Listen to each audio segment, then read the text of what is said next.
Ketua UMNO bahagian Beruas, Datuk Dr. Azhar Ahmad menyuruh ahli UMNO untuk terus bersolidariti dalam memperkukuh parti menghadapi cabaran politik semasa. Beliau yang juga ahli Dewan Negara berkata, ini kerana UMNO telah melalui pelbagai fasa dalam perjuangan dan kini parti keramat ini perlu bangkit semula selepas melalui liku-liku cabaran. Beliau merujuk kepada falsafah Ibn Khaldun yang menggambarkan 5 kitaran kepimpinan dalam memimpin sesebuah negara, iaitu era kebangkitan, perluasan kuasa, kemewahan, kelalaian dan kejatuhan. Beliau berpendapat UMNO perlu mengitar semula ahli agar menjadi parti yang lebih kuat dan dominan dengan asas asabiah yang lebih kuat. UMNO telah menunjukkan komitmen penuh dalam usaha mendapatkan keadilan bagi bekas Perdana Menteri Datuk Seri Najib Tun Razak. Penganalisis politik Profesor Dr. Azmi Hassan dari Akademi Penyelidikan Strategik Nusantara menegaskan bahawa usaha itu terbukti melalui affidavit yang difailkan oleh Presiden UMNO Datuk Seri Dr. Ahmad Zahid Hamidi dan Menteri Besar Pahang Datuk Seri Wan Rosli Wan Ismail.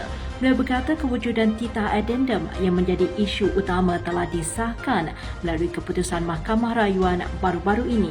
Menurut beliau, tindakan UMNO ini sekaligus menangkis dakwaan bahawa parti tersebut bersekongkol dengan kerajaan pimpinan Datuk Seri Anwar Ibrahim untuk menyembunyikan dokumen penting.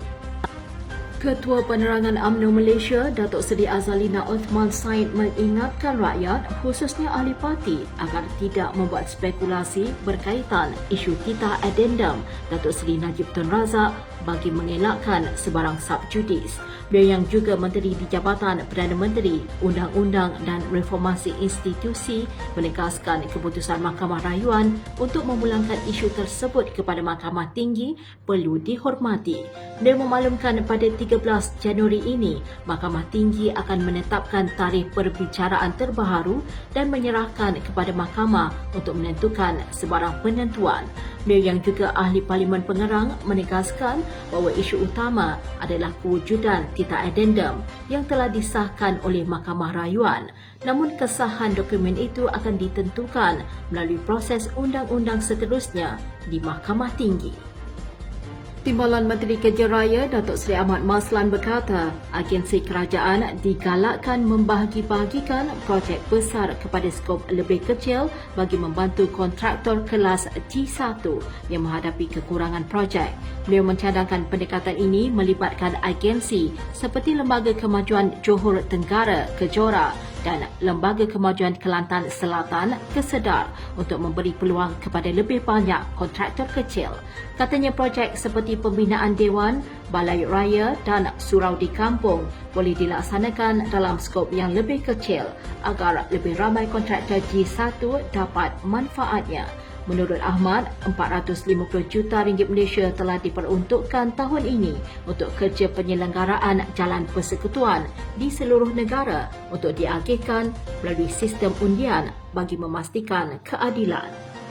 Timbalan Perdana Menteri Datuk Seri Dr. Ahmad Zahid Hamidi memaklumkan bahawa kerajaan kini menyasarkan 500,000 pelajar menyertai program pendidikan latihan teknikal dan vocational TVET di 1,398 institusi TVET seluruh negara. Beliau berkata, kursus yang ditawarkan disesuaikan dengan permintaan industri dan memorandum perjanjian telah dimeterai antara institusi TVET dengan majikan untuk memastikan pelajar mendapat pekerjaan selepas tamat pengajian.